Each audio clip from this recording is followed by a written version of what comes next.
purpose of this video is to explore what symmetry is and explain what this tells you about the shape. Experiences with symmetry in primary school focus on mirror lines and seeing how images and shapes reflect onto themselves. Learners may have made pictures by painting one half and folding the paper to make a mirror image, or have used mirrors or folding to find lines of symmetry in different shapes or patterns. Examples of this type of reflection symmetry are being seen everywhere, from reflections in water to living things to the things we build and create. Humans and other animals are attuned to this symmetry. This could be because the face of a predator has symmetry, and it's useful to be able to recognise this.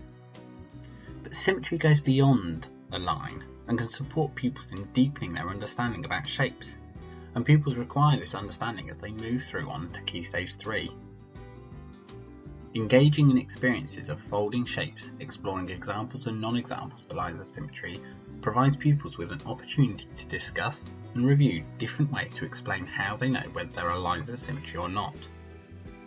Here, we can see that this isn't a line of symmetry. But how do we know it's not? Well, there are two parts which are unequal in surface, and therefore the sides of the shape will not line up when folded. Reflected points are also a different distance from the mirror line. Therefore, this does not show a line of symmetry. This is a line of symmetry, and asking pupils to convince you that it is a great way of developing understanding of what symmetry means.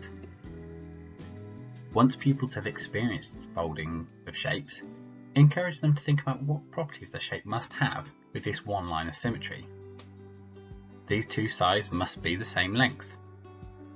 These two angles must be the same size.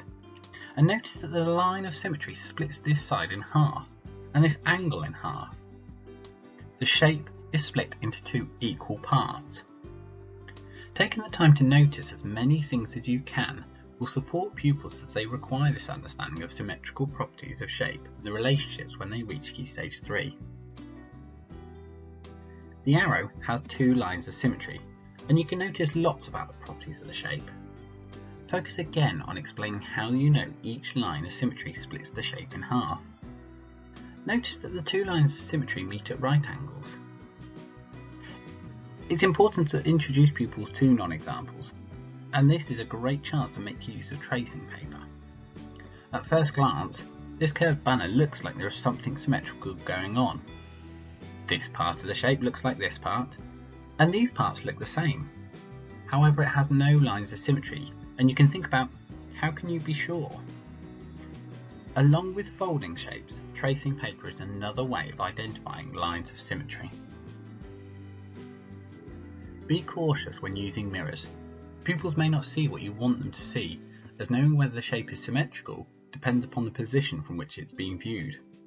Here we take this mirror line, and if a pupil's looking in the mirror, they may see this. However, if they were to place the mirror in a different place on the shape, they'd expect to see a different shape if it were the line of symmetry. The shape we were exploring was in fact a regular hexagon. Encourage learners to describe what they're seeing and to move their heads to see whether their view changes. Mirrors should confirm what pupils have already experienced when folding and using tracing paper, and mirrors are another opportunity to see and talk about symmetry.